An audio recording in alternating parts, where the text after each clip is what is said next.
बिस्मिल्लाहिर्रहमानिर्रहीम। अस्सलाम वालेकुम नाज़रीन, आप देख रहे हैं अपना मेज़बान चौधरी सोहेब सालिक की आवाज़ में जी पाकिस्तान एपिसोड आपको बहुत बहुत खुश आमदीद कहते हैं।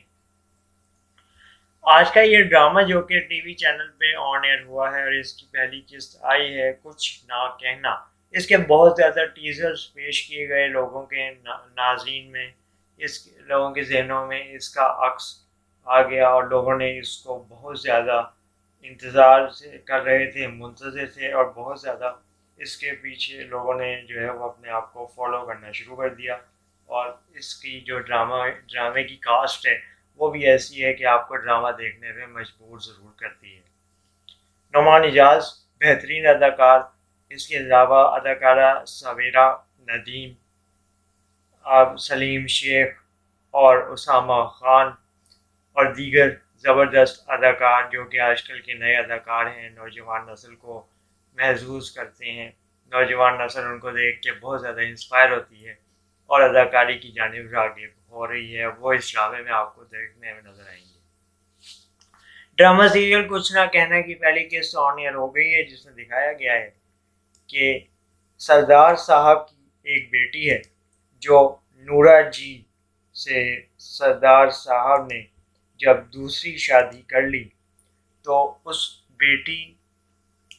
जो कि वो पहली शादी से बेटी है, लेकिन जब दूसरी शादी नूरा जी से हो गई तो उस बेटी ने आहिस्ता आहिस्ता नूरा जी को भी अपनी माँ तस्लीम कर लिया और एक अच्छी ज़बरदस्त फैमिली के तौर पे वो रह रही हैं। लेकिन जैसे कि दिखाया जाता है कि बादशाहत और सियासत में कोई किसी का सगा नहीं होता। सरदार साहब गद्दी नशीन है और इनकी जो दूसरी बेगम है उनकी नज़र इनकी गद्दी पे है और वो कुछ ना कुछ अमल करती रहती हैं और वो पीरी फ़कीरी भी जानती हैं। इसीलिए वो दम दुरूद और पढ़ना पढ़ाना भी हर वक्त उनकी ज़ुबान पे जारी होता है। कुछ ना कुछ कलमात वो पढ़ रही होती हैं। बज़ाहिर ऐसा दिखाया गया है कि वो इस कुर्सी, इस गद्दी की भाग दौड़ में अपने आप को सफ़े अव्वल में देखना चाहती हैं। दूसरी जानिब सरदार की बेटी शुमाइला है, वो नौरोज़ को पसंद करती है और कहती है बाबा ने दोनों लव मैरिजेस ही की हैं, इसलिए अब मैं बड़े इत्मीनान से उन्हें जब अपना फ़ैसला सुनाऊंगी और अपनी पसंद की शादी करने का कहूँगी तो वो मुझे रोक नहीं पाएंगे। सरदार जहानिया एक सियासतदान है जो अपने इलाके में तालीम और रोज़गार के लिए बच्चे और गरीब लोगों की मुस्तकबिल के लिए जो अपने इलाके में ये सब कुछ ना होने की वजह से बहुत दूर जाके अपने हलाल रिज़्क़ की तलाश के लिए मेहनत करते हैं। सरदार साहब अपने इलाके के नौजवानों से खिताब के लिए जब जलसे में जाने लगते हैं तो उनकी बेगम उन्हें इमाम जावन बांधती हैं और उन पर पढ़ के दम दुरूद करती हैं और जब वो रवाना हो जाते हैं तो दिखाया जाता है कि वो पीछे से उनके साथ जाने वाले उन्हीं के